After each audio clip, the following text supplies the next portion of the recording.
Hello everyone, welcome to Sharmit.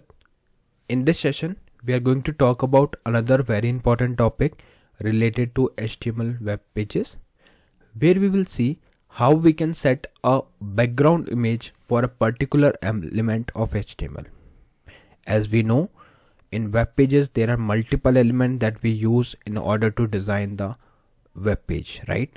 So can we apply background images to those particular elements or a section?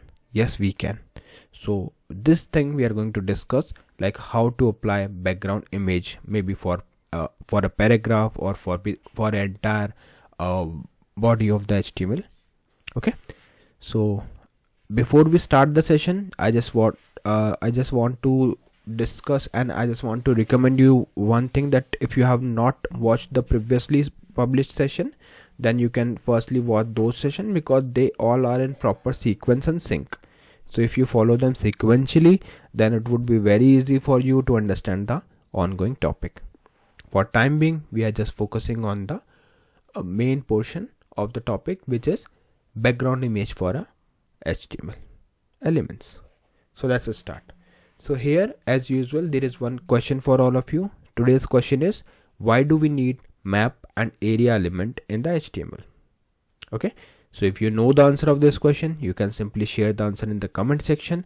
But in case if you have any doubt, don't worry, there is a detailed description of this topic in the previous session, so you can just simply watch that session and then later you can share your knowledge. Remember one thing, those who are consistently sharing the answers in the comment section will be spotlighted in the upcoming sessions and podcast. Okay, so yeah, I think now we are good to start the session. So here, if we talk about the code, so we have just noted down the simple code where we have title in the head section and a heading in body, which is HTML by Sharmit. So if I show you the output of this code, it is coming like this: HTML by Sharmit. Okay, now what we can do from here? From here, we are going to create firstly one more heading. So let's add heading. Now we can write the heading background images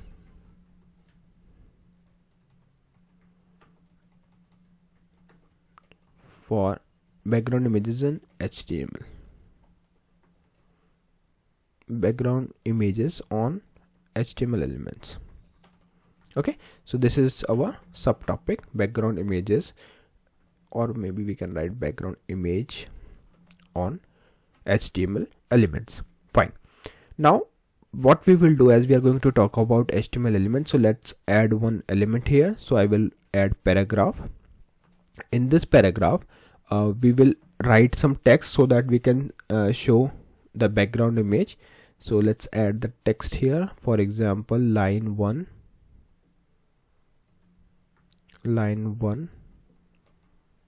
this line 1 for first or maybe line 1 of the paragraph. Okay, and then we can use break tag in order to change the line, and then we can copy paste this part. So let's paste it multiple times so that this looks like a long paragraph.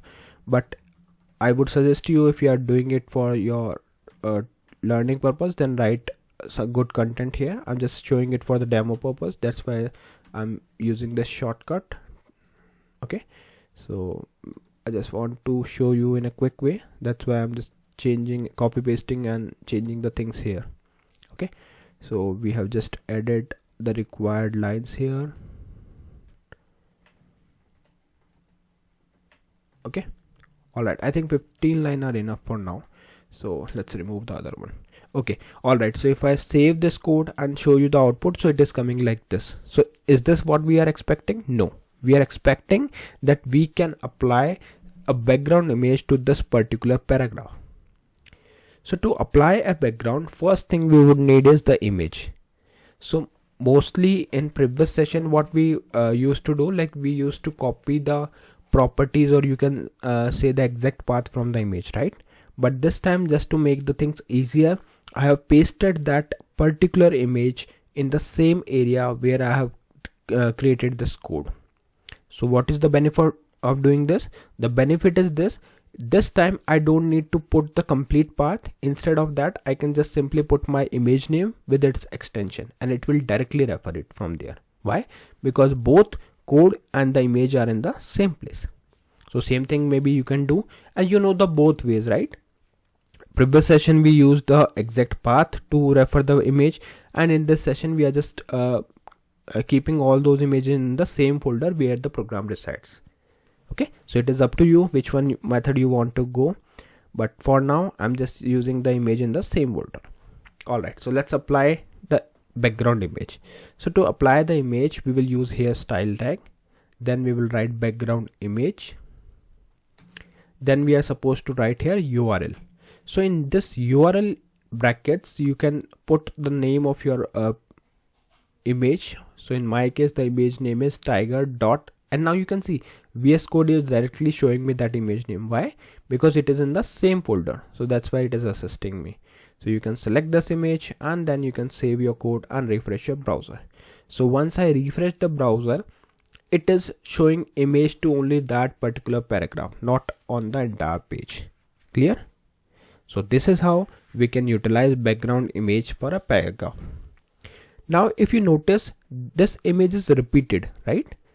There is one image and then this is a second image. So why it is happening? Because in background, if the size of the image or resolution is not appropriate for the total width, then in that case it will repeat the things. But if you don't want to repeat the things, it's completely fine. You can simply write here background repeat, and then you can mention no repeat.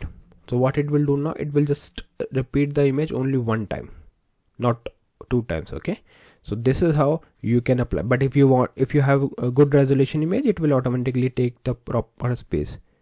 Okay, right now the text is in black color, that's why maybe it is not visible for the below lines, but it, like when you are going to use this image for the background purpose, you can select the font accordingly, like, or image accordingly. Clear? So this is how we can apply the background image, and we can use background image and background repeat on a image. Clear? Now another thing I want to show you, this is not only applicable to this paragraph, you can apply it even to heading or anything, any element. So let me apply it to this heading. So I'll just paste the same thing here, save it and refresh it. So now you can see according to the width and height of this heading element, it is showing this image. Clear? So whenever you want to apply image on a web page for a particular element, you can simply use this same method. Now one more interesting thing I want to show, like if you want to apply this thing to entire body of the HTML, then in that case you can simply write here, you can write style. In style you can, okay, let me paste it directly here. Okay, so now if I refresh it, you can see one image is coming on the background. But in case if you want to repeat it here, so you can simply remove this background repeat option, save it and refresh it. So now you can see on the entire body of this web page, one image is repeating because the size was not accommodated with the actual web page size. So it is accommodating all the things. Okay, all right. But like if you are planning to design a particular website using image, so its first thing is to select the image properly, like whatever the image you want to use, and then the next thing is you can select the font. But I know, like you can customize the thing as per your need, but overall what we discussed in this session is how we can use a background image for a particular element of the HTML web page. Clear? So I think this session is clear to all of you. In the next session we will discuss few more things related to that, the images. Meanwhile, you can share your knowledge in the comment section for the question I have kept here. Why do we need map and area element in the HTML? Okay, so yeah, that's all for this session. In the next session we will discuss few more things. So thank you for watching Tech Sharmit.